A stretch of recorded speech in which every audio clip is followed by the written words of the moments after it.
एका 60 वर्षांच्या नराधमानं चिमुकलीवर अत्याचार केलेत। पुरंदर तालुक्यात घडलेल्या या घटनेनं महाराष्ट्र पुन्हा एकदा हादरलाय।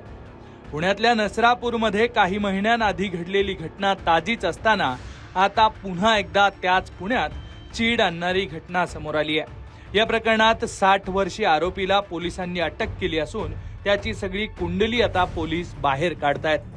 पुण्यातल्या पुरंदर तालुक्यात 10 वर्षांच्या चिमुकली सोबत काय घडलं सविस्तर समजून घेऊ। तळपायातली आग मस्तकात जावी असा हा प्रकार मंगळवारी पुण्यातल्या पुरंदरमध्ये घडलाय।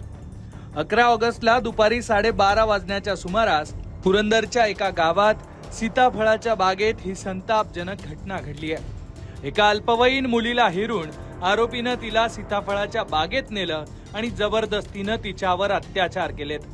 पीडित बालिकेच्या नातेवाईकांनी या प्रकरणात फिर्याद दिल्यानंतर पोलिसांनी आरोपीला अटक केली आहे।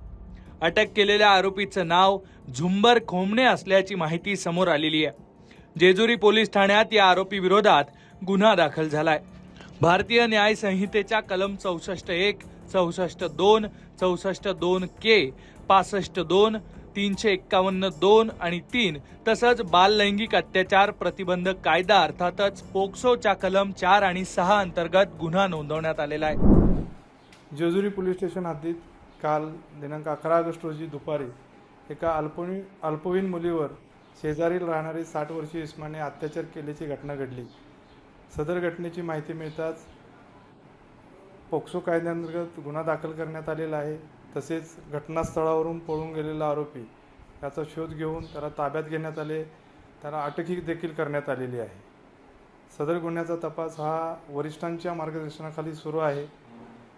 गुन्ह्याचा दर्जेदार तपास करून आरोपीविरुद्ध भरपूर पुरावा गोळा करून लवकरच चार्जशीट दाखल करण्यात येणार आहे व आरोपीला कठोर शिक्षा होईल यासाठी आम्ही प्रयत्नशील आहोत। दरम्यान या घटनेचं गांभीर्य ओळखून जेजुरी पोलिसांनी आरोपी झुंबर खोमणे याला तात्काळ ताब्यात घेऊन अटक केली आहे। या प्रकरणाचा आता पुढचा तपास महिला पोलीस उपनिरीक्षक संगीता राणे करतायत।